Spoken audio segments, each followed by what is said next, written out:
Welcome to the Ugly Podcast. I'm your host, Lauren Alexander, she, they, and this is the place where creatives are encouraged to make messy, ugly art and let go of perfectionism.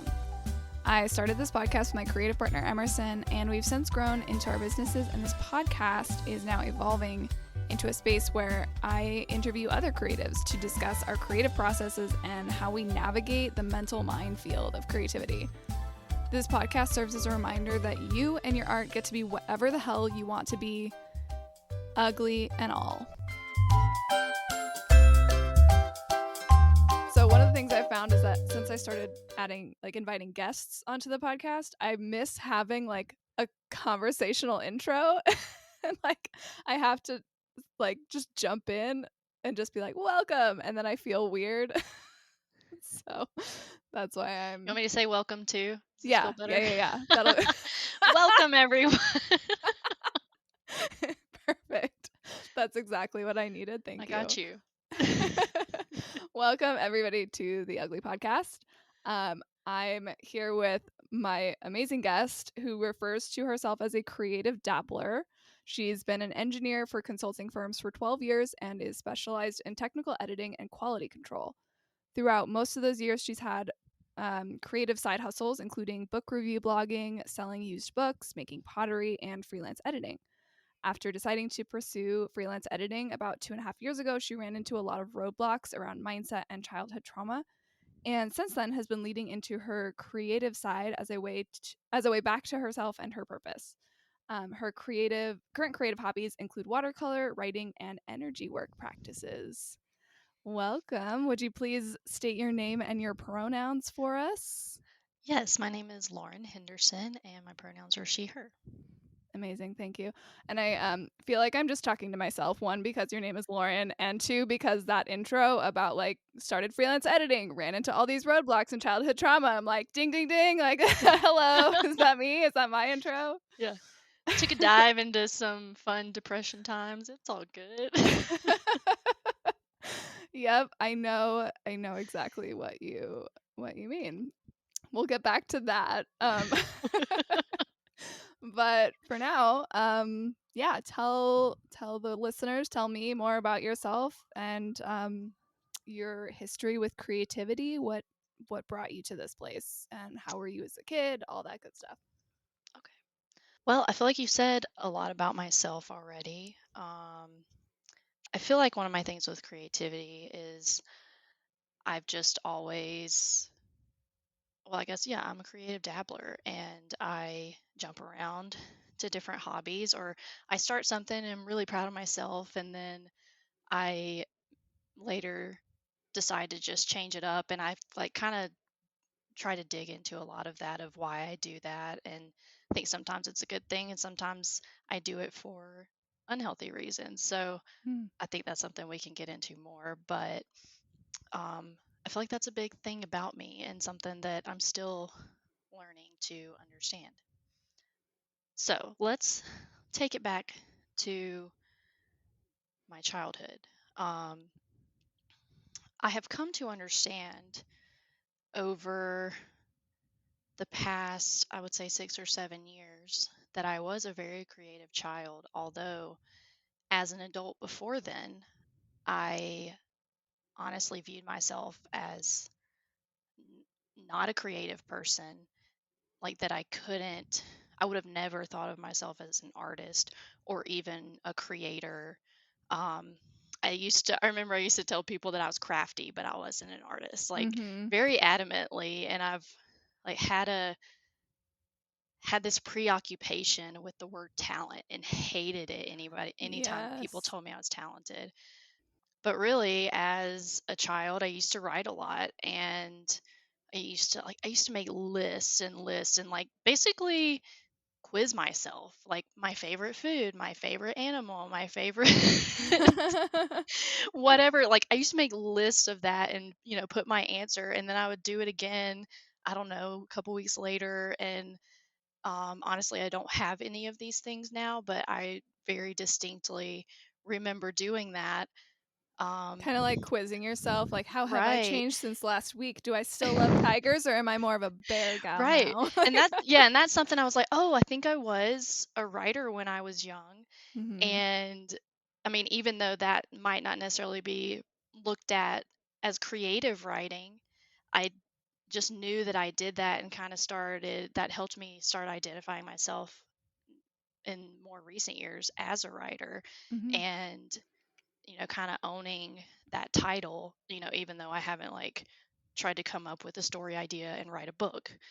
But all this recognition of creativity in my childhood started when I did originally have ideas about freelance editing, because that occurred very shortly after I got into my engineering career. So, and you said I've been in it for 12 years, but this occurred like 2 years into my career. So here I am 10 years later, still on this journey of figuring out exactly how to re identify my perception of myself and my inner world. And, through creativity, I've realized like how much I suppressed in my childhood and how much, like, because I think, you have this view of like, oh, I had a childhood and now here I am. And then all of a sudden you like remember some things, you're like, whoa, whoa, what? Like, and then Yeah. you realize how much you don't remember. And then you start going, why? Um, so anyway, that I think there just been different circumstances, like getting to freelance editing and starting. That's kind of when I was like, oh, I'll do a book review blog, because 10 years ago is when a lot of people started doing those and doing Mhm. the like net galley and getting books for free in exchange for reviews and maybe signing on with some like small independent publishers to do reviews. And around the time I started doing that is when I started doing pottery. And this is when like it really I kind of like took a dive into my psyche, because I started making pottery and I got to this point where I wanted to do the glazing on the pottery in like a watercolor painting type of technique. I was like, Mhm. what is the word? Technique. And so I at that point was like, no, I'm not an artist. I can't I don't know how to do watercolor on my pots, but like everything else I did was then not what I wanted to be doing, like just dunking your pot in some glaze, and I'm like, Mhm. even though those are beautiful, people do those, and I love them, but it just wasn't what I wanted to be creating, so I was no longer being true to myself. And I think just having that cold hard line of like, no, I'm not an artist, like really is when I started reinforcing these limiting beliefs and kind of being scared of creativity in a way. Mhm. And it's funny because at this time there was a lot going on in my life, a lot of change, and that's why I started. And I was dealing with depression already. That's why I started doing pottery. And so it helped me so much, like get out of my head. And that was my first kind of very creative thing I did as an adult. And you're sitting at the pottery wheel and just playing with clay, and you get into this flow state. And so when I got into that flow state, I would have a lot of like visualizations in my head. That's kind of what happens to me in flow state. It's like I get away from my thinking brain Mhm. and kind of have visualizations, and that's how I dream in a way. I'm not talking about like dream when I go to sleep, but just like dream about my future, and or Yeah. like when things come to me, it's like in a visualization like that, whether it's while I'm meditating or just while I'm in some kind of flow state.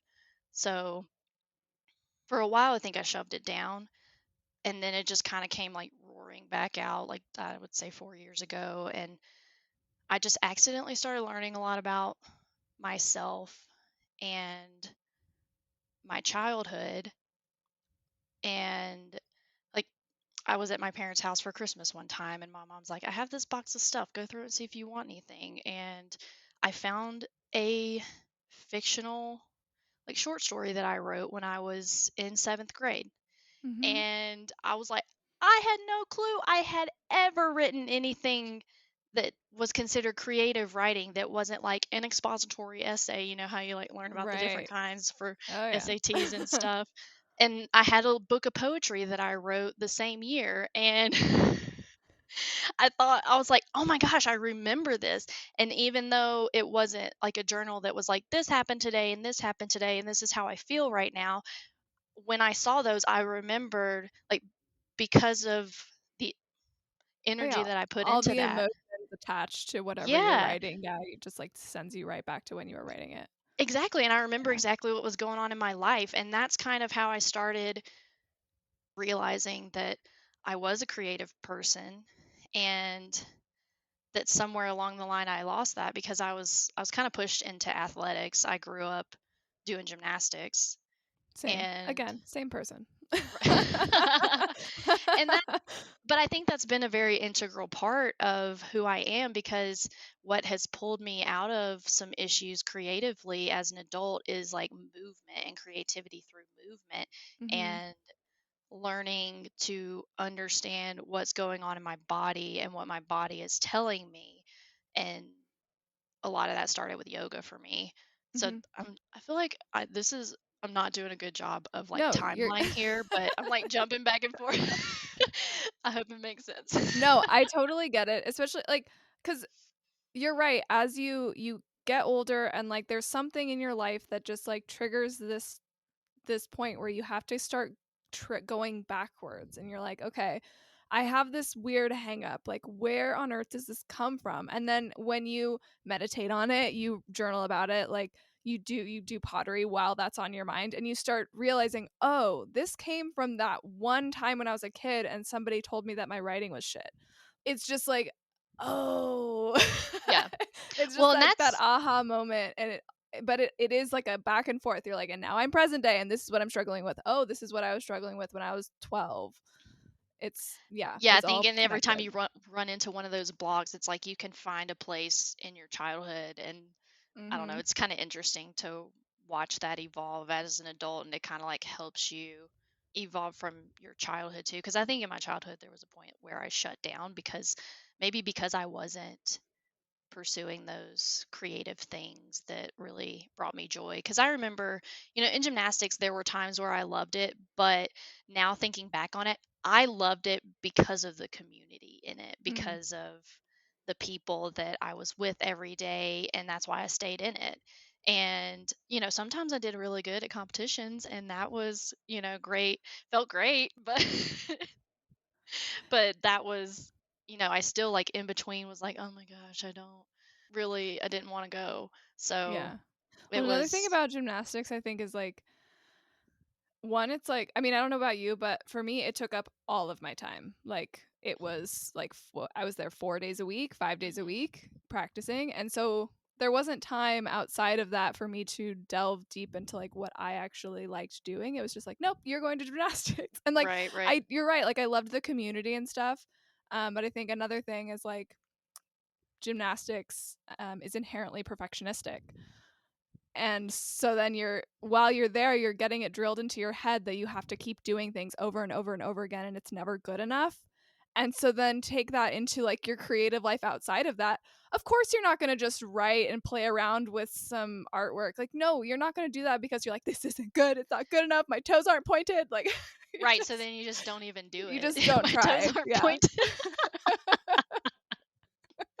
Yes, well, and I remember, like, as as young as maybe 10, just having huge problems with getting knots in my shoulders because of how stressed out I was. Mm, And like that just shows like how much that perfectionism can get to you and get ingrained in you and stuck in your body. mhm. And like that's been interesting to kind of like pull apart for me because I still struggle with that, like the shoulders and the ears Oh yeah. kind of thing and just like getting like bad, I guess, thoracic spine stuff because of it. So I think other parts of my childhood, so I used to like my thing I can remember loving from the very, very young, like I don't know, 4 or 5, I have memories of singing Mm, and I loved singing just because. of singing, not because of anybody going like, "Hey, you're a great singer," or anything, but and I sometimes wonder if that's where like my issues with the word talent came from, because maybe people were like, "Oh my gosh, you're so talented," and started like putting this pressure on it of like, "Here's how you sing more correctly." And Mhm. Yeah. and yeah, so then I think it probably made me not want to do it, because I just wanted like because to do it because of how it felt, and just, the creativity around it. And so there's always been this like musical creativity that I've loved. And I don't know, it's always outside too, which I just think, I mean, I know it's not creative art, but I think all of that just kind of swirls around together, and like your artistic inspiration, and and then expressing it in whatever medium you're drawn Absolutely. to. And I think it's really cool to look back on your childhood and just see what you were automatically doing and what you were drawn Yeah. to. And because that's when you kind of just let yourself do it without going like, oh, is it going to be perfect? And Yeah, and you don't have all of the concerns about, like, what are people gonna think of me if it's not good, or are they gonna think I'm nerdy or whatever for drawing, or Mhm. you at a certain point, you learn that people are going to judge you for doing things. Like, it doesn't matter what, people are going to judge you for literally anything because people are terrible. But, like, I mean, Not all especially, of them. like, kids not, like it's not their fault, it's not people's fault, it's just, like, I don't know what it is, but, like, that comparison and, like, "Oh, that person's really into, like, writing or whatever. I'm not into that, so that's stupid." And then they make fun of you, and it's like it all comes from, like, a self-consciousness, but it all hurts. Um, but yeah, you learn that, and then all of that free-spirited creativity you had as a kid just kinda just gets smaller and smaller, and it's really hard to hold on to that. Like, I really admire people who have been able to hold on to that from the time they were kids all the way until, like, adulthood. Yeah, I'm always like, what kind of parents do you have? Because I know. there's no way they're not creative people, because Yeah, yeah, like how different would, that journey have been if my parents had been creative like that. But alas, my parents were a doctor and an engineer, so here I am, because that's what you grew up seeing as safety, and yeah, what was safe for them, and what they maybe didn't like drill into your head was safe, but like, that you just see and accept as the way. yeah, This exactly. is the way. This is the way. Some Mandalorian Yeah. humor for us all. Sorry, yeah. Nerd.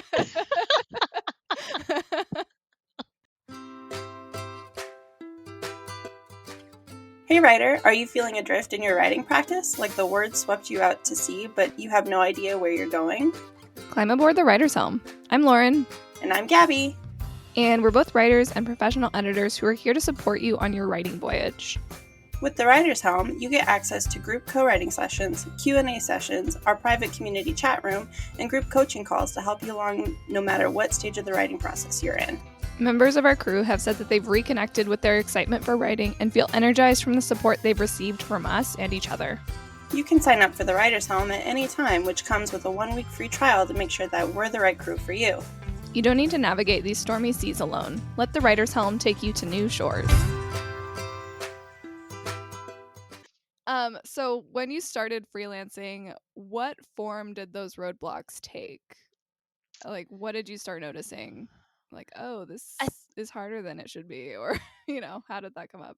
Yeah, I think a lot of what started happening was, it was almost like I put so much overthinking into it before I even tried to start. And I think if I trace that back, it started from a place of like, is this the thing? I Mm, have to like make sure I'm deciding on what is going to be my new career yeah, and like the big thing.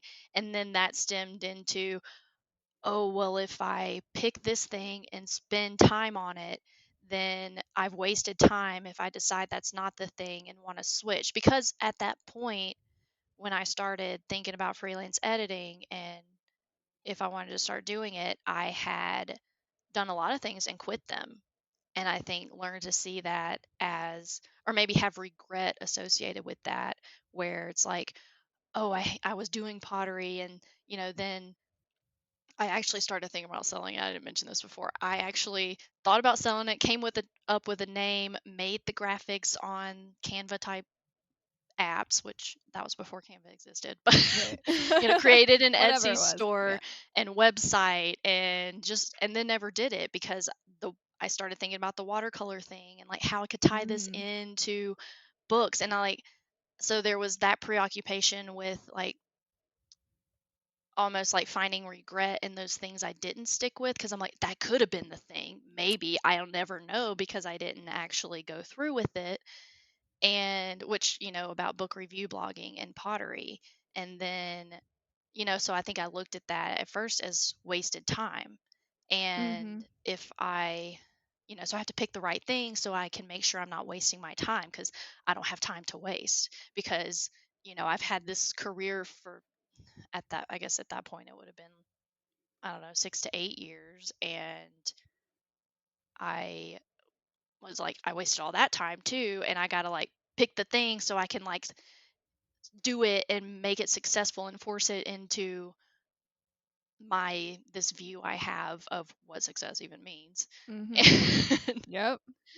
that leads to really more overthinking, which, as a person who grew up learning perfectionism, that just feeds into that even more, like that limiting mindset about perfectionism.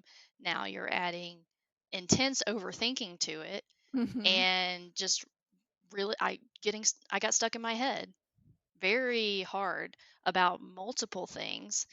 And now I can look at it and trace all this back, but as it's happening, this was before there was so much awareness around mindset issues and how that can lead to mental health issues, and all this information that you can find about mental health issues now. Like, of course I knew I was depressed, but I didn't know why.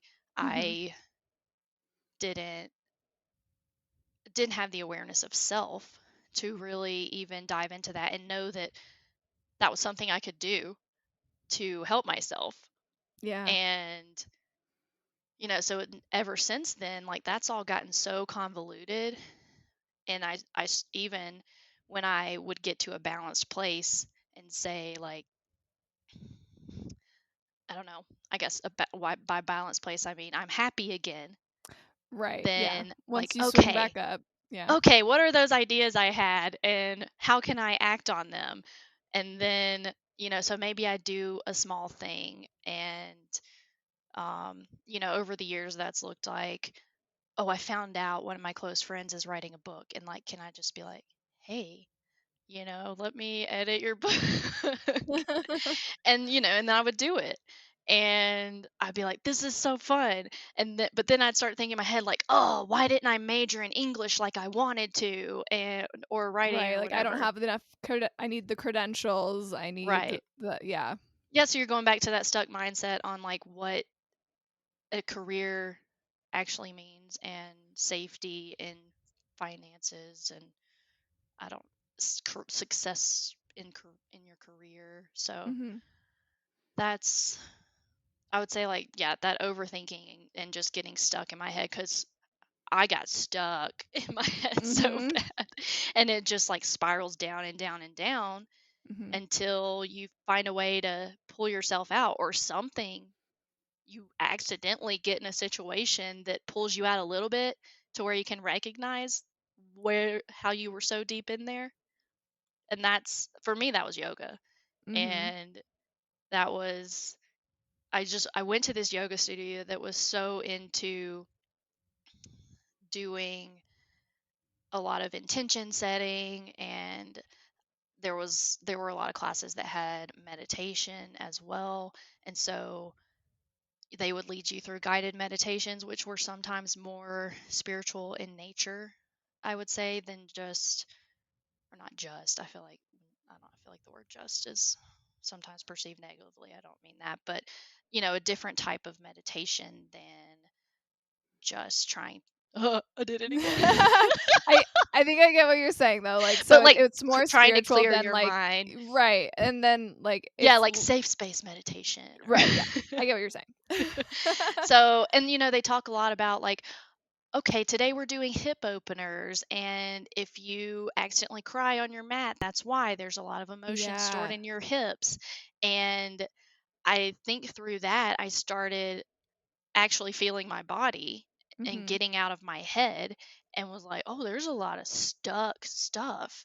And I Mhm. got so interested in it that whenever I had, or like, I know I have tight shoulders, so I would look up what emotion is stored in your shoulders, or, Mm. hips, or just whatever as it came up. And I was always fascinated to realize it's something that I can directly associate with an emotion that resulted from something going on in my life right now. And Mhm. it really helped me get back into that place of at least emotional recognition, and that I am an emotional person. And I think that's like super closely tied with creativity, because that is emotional expression for me. Oh yeah, absolutely. So yoga's Yeah. cool.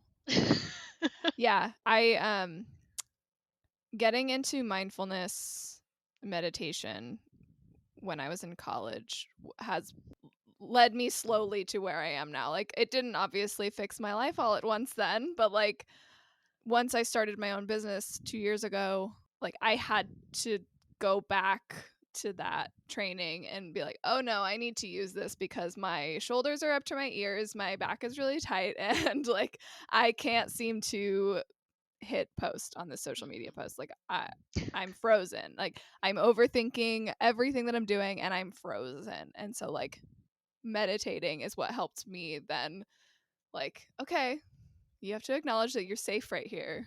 You know, your body needs to let go of that all that shit that it's holding in there. Oh yeah. And then you can go and take the next step forward.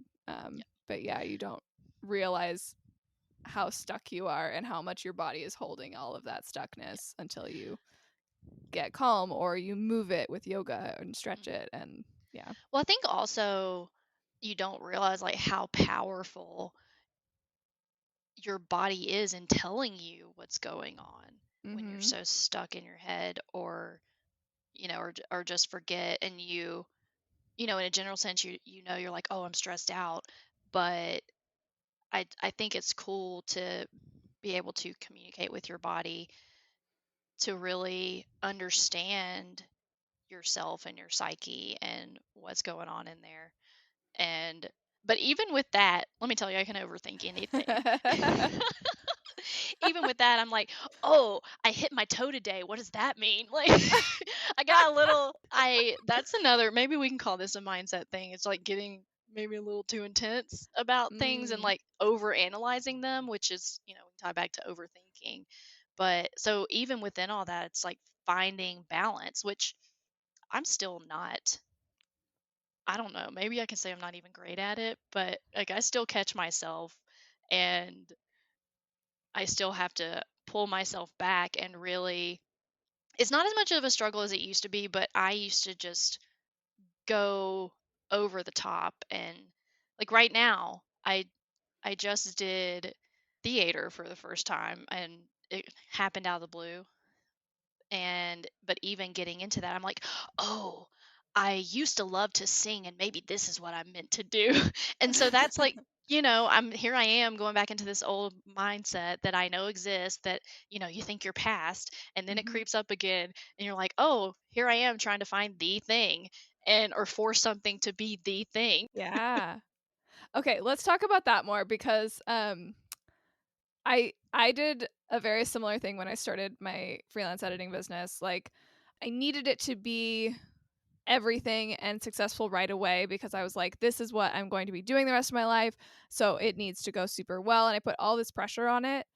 And one of the things that my therapist told me at the time was like, people start and abandon businesses all the time. So what would be wrong if you did that? And I'm like, oh no. I was like, Absolutely not. That is not how okay. how dare you, first of all, because obviously that's not okay. Yeah, because we're taught when you're a kid, they're like, what are you going to be when you grow up? And then you're grown up and you're like, well, I guess I have to figure this out what I'm going to be because I'm an adult now. Yeah, and it's a lot of pressure. Like I have to pick something that is gonna fulfill me for the rest of my life, if that's a goal for you, or make me a certain amount of money for the rest of my life, or make Hmm. me enough to retire off of at the marker of Right. At 65. 65, 63, whatever it is now. Yeah. Yeah. So Okay. that's Did you look up the term multi-potentialite? no, I did not. Okay, I'm excited to reveal it to you then. So this is a term that was coined by Emily Wapnick. She has a website called Putty Like that has like a TED Talk and all of this like stuff, and I'll have it linked in the show notes and stuff. But a multi potentialite is someone with many interests and creative pursuits, and she talks about how like the great like movers and shakers of throughout history have been multi-potentialites. So like Maya Angelou, who else do I recognize on this list? Julia Child, Benjamin Franklin, Leonardo da Vinci, like all these people did so many different things like philosophy, art, um, like math, all of the like they did all these different things, but they were the great changers of the time. They weren't like seen as not having found their life's purpose or whatever. They did all of these like a billion different things, and like all of them were great, and sometimes they stuck with things and sometimes they didn't. And just like that acknowledgement of like, no, you don't need to find that one thing. You can be the type of person that does all of these different things that are completely unrelated. That sounds there's so much freedom in that. And like Yeah.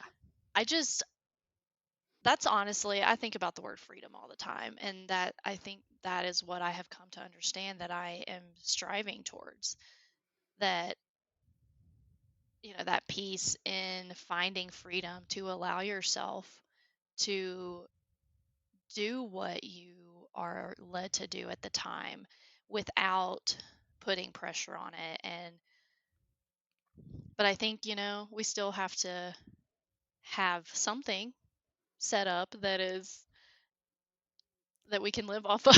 Well, yeah, I mean, So, because we live in a society that is capitalistic and you need money in order to survive, and everywhere is expensive to live. So it's, you do need to do something. But like, that's one of the fascinating things too about like having started this business and having connected with other entrepreneurs online is like people do so many wild things for money now. Like I'm just amazed at like how people make money now. It is so fascinating to me. right.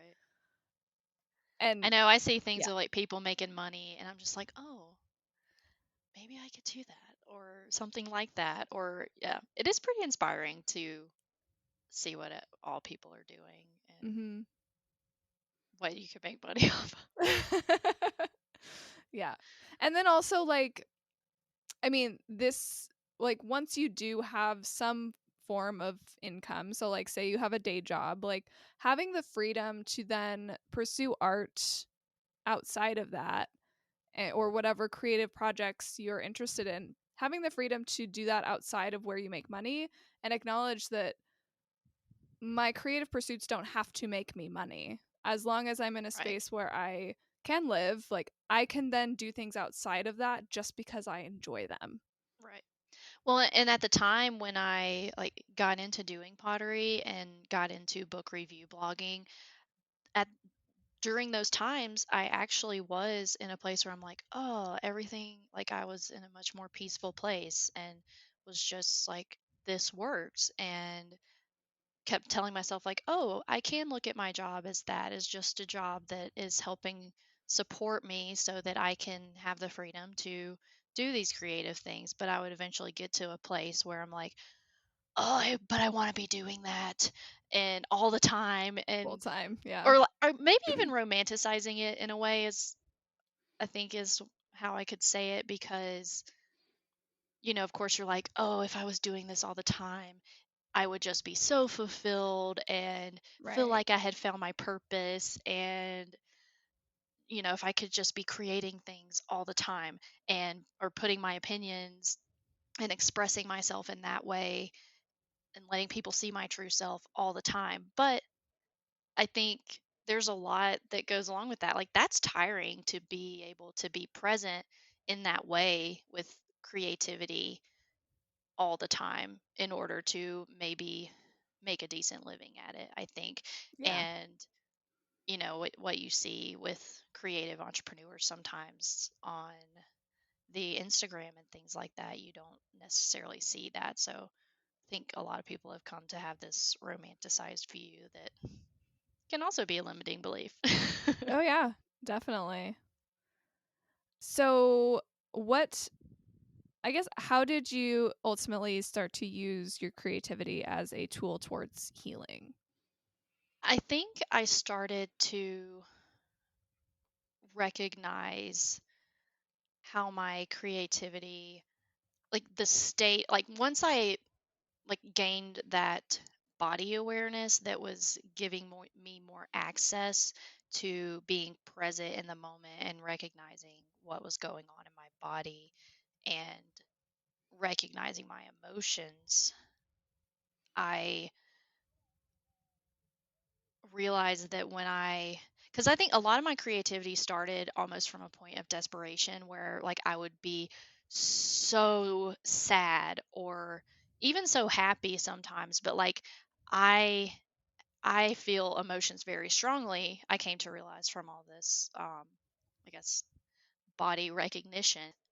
I realized that I am writing poetry in my head. So I would like sit there and write it down. And I think looking back at it, because it wasn't even that often, it was almost like I waited for the creativity to hit me before I Mhm. had the courage to let it out. And I think that it started as me looking at that stuff and just being like so proud of myself. And I loved what I created. Like there have been some poems I accidentally wrote that I love. Yeah. And like almost couldn't believe that that came out of my brain. And I think from there, that inspired me to actually sit down and say, okay, I want to do something creative today Mhm. and decide what that was. And then, well, I wouldn't say I did it immediately because I still had some blocks there, but maybe 2 weeks later I would finally try it. Right. And but then as I'm doing it, I kind of realized that I was, getting in that flow state and that, oh, I can get out of my head. So it was almost like that freedom, there's the freedom word that we were talking about, like experiencing that while creating kind of, brought me back to myself even further. And, I think I go through times where I'm, not necessarily putting art on paper, but because of that and because of, having these things that I want to do and realizing that I can do them has been a big way that I live my life now. And I think it's completely changed my perception of myself. Yeah.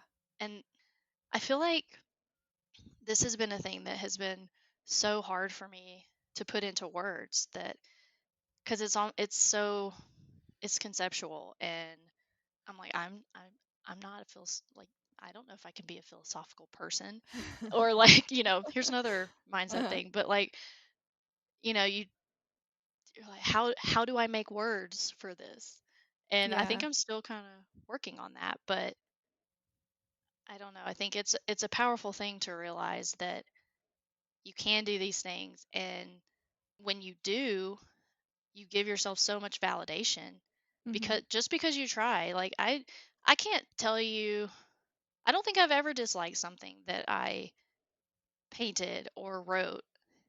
And maybe if well, there have been times where I'm like, that was not as good as I could have done because I know that I wasn't putting all of my effort into it, or I know that I was distracted while I was doing it. So then a lot of times I'll sit down and immediately do it again. And then I'm like, ah, there it is. Like, even if it's not what I had in my head, the image I had in my head of what I wanted to paint, or maybe the words I had in my head that I thought were going to be the words I wrote down, it's Mhm. still like if I put everything I had into it, it's always something so that makes me so proud. And I think it just makes me realize like I can put all of myself into things and I can put all of myself out there. And maybe it's not as scary as I have always thought it was. Yes. Yeah. Once you have that permission and you prove to yourself that you can explore that, it is like, even like you mentioned, like even if I don't actually sit down to do something creative, I will notice those creative thoughts swirling around, and I'm just like, even if I'm out on a walk or I'm somewhere where I can't actually like put them down, I'm still just like, "Oh, hey, there you are." Like, Yeah. there's my little creative spirit floating around there. It's whereas in the past, I might not have even recognized that part of myself, or I wouldn't have I wouldn't have given it a second thought. Now I'm just like, "Oh, that's a creative thought and I like it." And it just like gives me this little boost throughout like through Right. my day. Yeah. Yeah. We have this idea that everything we do has to be good or have value. This belief leads us to burnout. It can hold us back from creating altogether. But in my Ugly Art 101 course, I break down these restrictive beliefs and lead you through exercises that intentionally subvert perfectionism and bring playfulness back into your creative process. You can get the first day absolutely free by going to my website, scribeandsunshine.com, and signing up on the homepage. Join me in my weird, ugly art revolution. Back to the show. And speaking of that, there's as kind of going back to how I was talking about I go a little too hard or over the top sometimes, like, I started to realize those types of things too, or like those creative thoughts swirling around. And I got to this point, I don't know, maybe it was just, yeah, it's recent. Like I was gonna say maybe a year ago, but probably more recently, where I was so anxious about making sure I captured those because maybe it's the thing. Right, right. So it's like it's interesting how often these types of limited mindset things can pop up in different ways. And I think it's kind of cool that you can start noticing them. Maybe I wouldn't say I always notice it right away, but I think over time you get better at noticing it more quickly so that you can catch yourself and be like, no, we're going to push past that Mhm. and prove to ourselves that we can. Yeah, exactly. Oh, it's so good. What's something that you're excited about moving forward? I know you just finished up this musical, which is so cool. Yeah, that first I'm going to say a little bit more about the Oh yeah, musical. please do.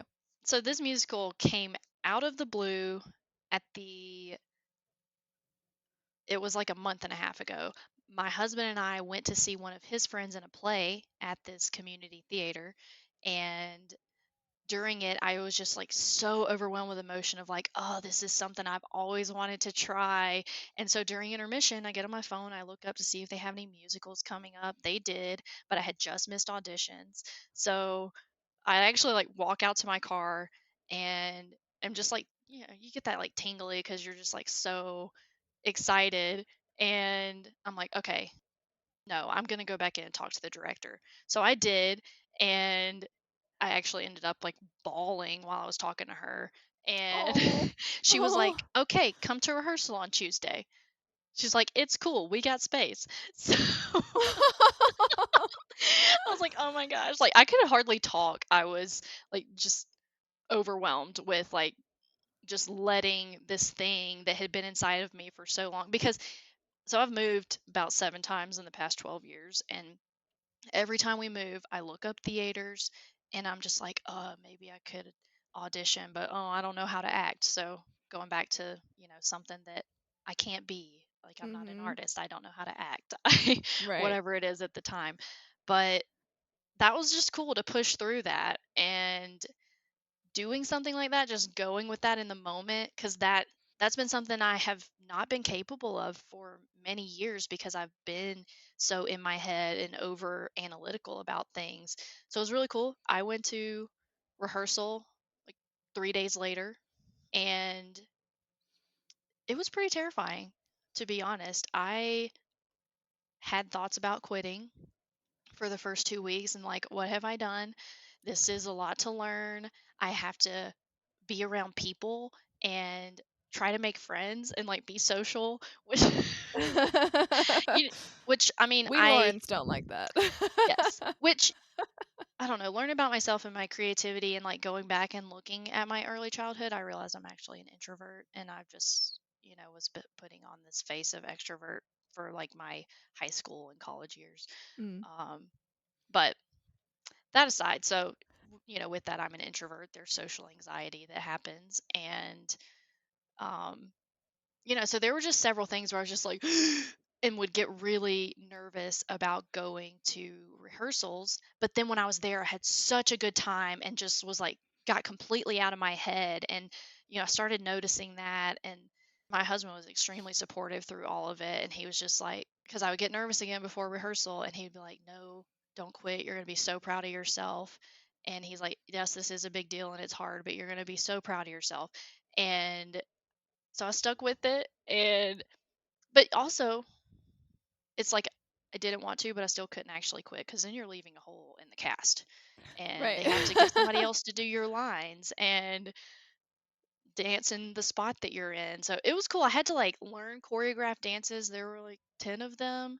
And I didn't have a ton of lines, but it was still, you're standing up front by yourself saying these lines and don't even know if you're doing it right. You just kind of have to go for it and see if Yeah. the director tells you to do it a different way. So it's a lot of just throwing it out to the wind and seeing what comes back. And it really did just completely get me out of my head because I have been in that place for the couple months before that of like, okay, I got this, whatever new business idea, I've got this, I need to start it. And then kind of pulling back a little bit and then going, no, I need to start and pulling back, Mhm. overthinking it. So this came out of the blue right then and just completely got me out of my head. And honestly, all these creative thoughts just started coming back up for me. And I don't know, it's just made me so confident in myself again. And I I could totally would tell. I would recommend to anyone to just like go do some random creative thing that you've never thought about doing before. Oh yeah. Because Something yes, it that's will like out of your element and makes right. you a little uncomfortable. Yeah.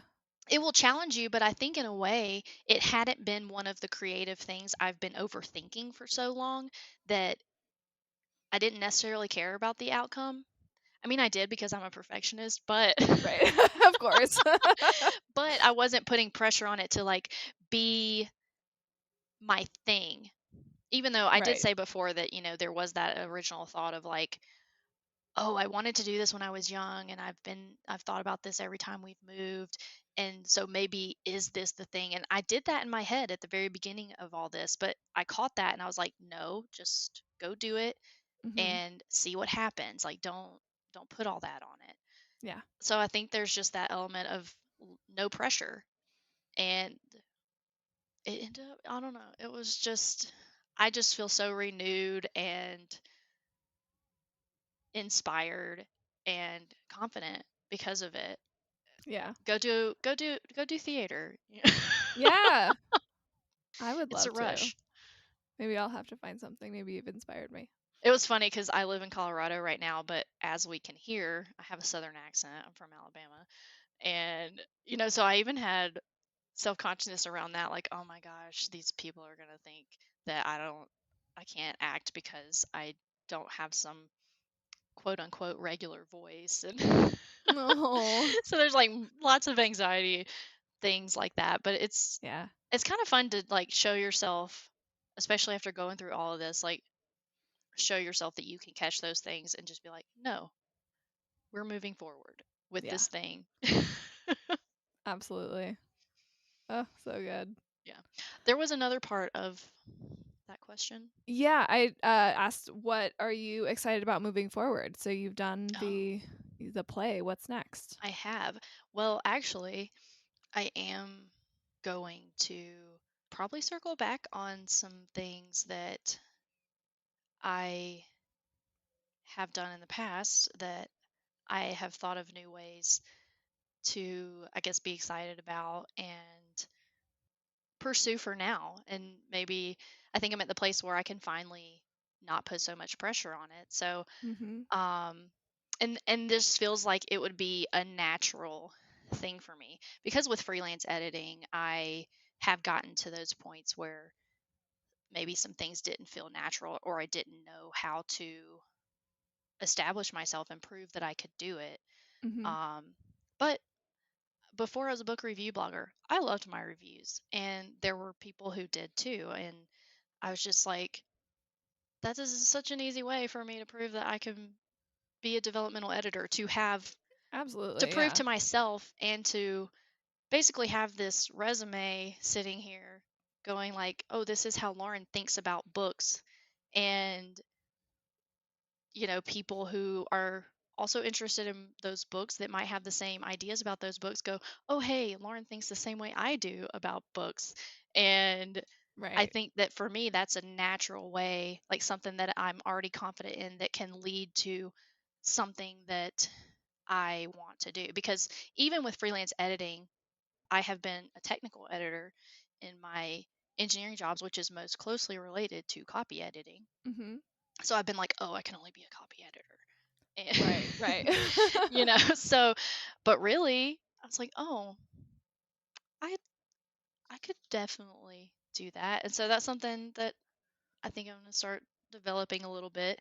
And with the theater thing and acting some, I have started to get this idea in my head of like, could I be an audiobook narrator? And I just think that would be so fun to try. And I've been doing a little research and just been excited about researching it and like how do you get started and what types of platforms are out there that I could find ways to record something Yeah. and I think that's such see a what great happens. idea. I love Yeah. like I you told me this when we chatted a few weeks ago, and like I know obviously people record audiobooks, but I was just like, "Oh yeah, that's like another cool way you can make money." That's so neat. Yeah. And I Well, love your voice and your accent, so I think that would be so it's pleasant like to I listen can find to. books set in the South, or Oh, I don't know, absolutely. maybe my accent's not really actually that bad and or that intense. I guess I shouldn't I was say going to that. say it's not bad. It is thick. But there are a lot of books set in the South, and when you listen Yeah. to the audiobooks about them, it's usually by someone who is putting on a Southern accent. Mhm. So I'm like, I got you. Yeah. I got bona fide Southern accent. Oh, that's so Um, cool. I'm really excited yeah. to see And how that all works out. me too. Another thing, so I think all this is just it's gotten my wheels turning in a way that I can also, I think, be supportive of just kind of how my husband and I can together get our lives set up to have more freedom. And so Mhm. we've kind of even started dreaming together a little bit more where, he's always wanted to be a farmer and do like regenerative agriculture. Like he's just very passionate about that. But he's had times like he was in the army, and right before he was getting out of the army, he was studying that so heavily. Like he buys these big textbooks and just sits there and reads them for fun. Wow, And that's amazing. but then he ended up going to school for agriculture, and he worked for chicken plants, and he's kind of doing that, but just getting more frustrated being in corporate environments, kind of like I did. And, he's kind of here and there, like throwing that out there, like I would still like to do that. But we've gotten to the point now where like this can happen and Yeah. let's start making specific plans. So that's cool. I don't know. It's just, I know that's not like, I don't know. I feel like it's still, this is all still It's something all we're about like creating. And yeah, and it's all about pursuing your creative passions. And I mean, I think gardening is absolutely oh, creative. Yeah, you're speaking to plants. I mean, you're creative. yeah, that's what I want. I want like a secret garden with a bench where I go sit and Oh, read my books. yes. and with my bees and my birds and my butterflies that I Hell yes. know And like that just hummingbird come visit feeders next me, to you. right? Yep. Yep. Maybe some bluebird, a hawk, maybe. Yeah, sure. At the end of every episode, I like to ask my guest if there's anything ugly they've made recently. So is there anything ugly you've made recently? I did make an ugly poem yesterday, actually. Like I said before, poetry is one of those things that I just kind of accidentally do. Yeah. I've never, but I think I don't know, there's fear around that too, because it's like almost scared to just like try to make a poem that's not already just like circling in your head. Yeah. But yesterday I was actually really overwhelmed, and it wasn't one of those times where I like just had something and was just like so worked up that there was something in my brain already and that just like spewed out. And yesterday is like I knew I was in a heightened emotional state, and I was like, oh, this might be a good time to try to write a poem. And so I did. I sat down, I wrote a poem, and I was like, all right, I did it. I wrote Yay. a poem. Perfect. I love it. So, Yeah, I'm the same way. Like I don't know how to write like sonnets. I have tried. It did not go well, but like yeah, it's just like they're just these little words circling around and you just put them on the page and it's like boom, you got a yeah. poem. Oh yeah, mine don't rhyme. There's no No. like rhythm and rhyme, and it's more. I think poetry is a really powerful thing for emotional processing. Yeah. It's pretty cool. Yeah, I love that. My ugly thing that I made this week was I was just in like a very frustrated emotional state, so I just started kind of like scribbling and like putting a bunch of like dots and scribbles all over a page, and then I started kind of seeing forms in there, and so I just kind of started connecting the dots. And then as I connected the dots, I started to see like it looked like little animal faces were kind of in there. Like I could see little ears and like beaks and stuff. So then I just like gave them all eyeballs. And it's like this trippy, messy looking animal picture. I saw your post of that. I thought it was Yeah, really cool, I actually. loved it. Yeah. That's my favorite thing is like when I go down and I'm just like, I don't care how this turns out. This is like can just be a terrible blob. And then I finish it and I'm like, oh wait, I really like this actually.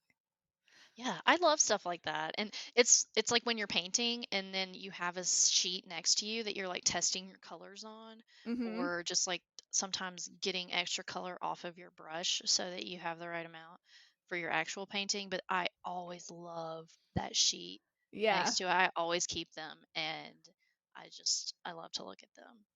And I'm like, I wish I could sit down and just like do that on purpose. Yeah.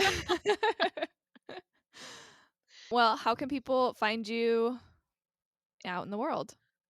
My website is currently inactive, but I'm about to reactivate it and get to moving on some things, and that is laurenehenderson.com. And my Instagram is Laura Henderson. That's my personal one, but I think that's all I'm going to have because I used to do the whole split it up, and it's just overwhelming, and it's like I Yeah. can't do that anymore. Just keep it with yours. That works. Yeah. Awesome. Well, thank you so much for joining me today. This was very fun to chat with you. Yeah, thank you for having me. I really enjoyed this chat too. Yay. I talked through some things that I don't think I've ever really tried to put a lot of words to, so You know, it's been cool. a lot of people say that after being on this podcast, and that is like my highest compliment that I can ever get. So I'm just like, yes. Yeah, Talk it out. that's no, for real, that's a powerful thing. You're like helping people, I don't know, channel some of these things and Yeah. get it out into the world. That's cool. All right. Thank you for Thank you so listening, much. everybody, and keep it ugly. The Ugly Podcast is created by me, Lauren Alexander of Scribe and Sunshine. It is produced and sort of edited also by me, and written and directed by absolutely nobody. If you like the podcast, be sure to rate and leave a review on your preferred platform and share with the creative people in your life. If you're interested in learning more about what I do, head to scribeandsunshine.com to learn more about my Ugly Art 101 course, my perfectionism workshop, my editing services, and the Writer's Helm, which is an online community for writers co-captained by myself and Gabby Goodlow. As always, keep it ugly.